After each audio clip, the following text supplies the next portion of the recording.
बिस्मिल्लाहिर्रहमानिर्रहीम। अस्सलामु अलैकुम वरहमतुल्लाहि वबरकातुहू। अज अस तुहाकू जानवरों के दंद चेक करने का तरीका दसने हैं भाई खीरा डुंदा चौगा किमें पता चलसी भाई ये कुर्बानी के लायक है या कहीं नहीं। शानी ये दंद जरा खोल। ये जानवर खीरा है यानी ये कुर्बानी के लायक कोई नहीं।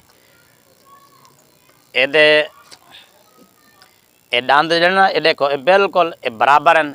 ये दूध वाले दंद हैं जिमें इंसान दे ना दुध वाले दंद होंगे। इस जानवर के भी ये दुध वाले दंद हैं जे इन्हें कोई दंद नहीं सट्टा लिहाजा ये दाल का नहीं होया जे। इस तरह का जानवर जो ना अगर उनके दंद इस तरह के हो हिलते ना हो और बिल्कुल जुड़े हो मिले हो तो वही कुर्बानी जायज़ नहीं होती। यदा मतलब है वो साल तो घट है।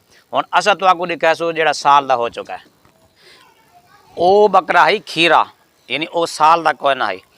ये साल का पूरा हो चुका है। यदि असें यदी निशानी दसने तो भाई जो तुम मंडी वो जानवर खरीद करो तो सब तो पहले होंगे दंद देखो। अगर जरा ज़ूम कर थोड़ा जहा ये पैवे ये दरमियान वाले दंद ये दरमियान वाले ये वड्डे बाकी दंद की बनस्बत वड्डे यदा मतलब है ये वो दूध वाले दंद जोड़े ये ढह पैन ये अगले दंद जामन।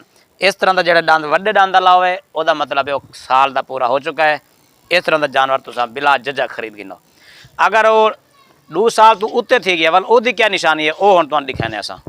ये बकरा 3जे साल दाखिल हो चुका है 2 साल का पूरा हो चुका है। यदि क्या निशानी है ये तुम दिसने ये दंद दे पैवे ये दंद 4 दंद इन दरमियान वड्डे थी गए 4 दंद।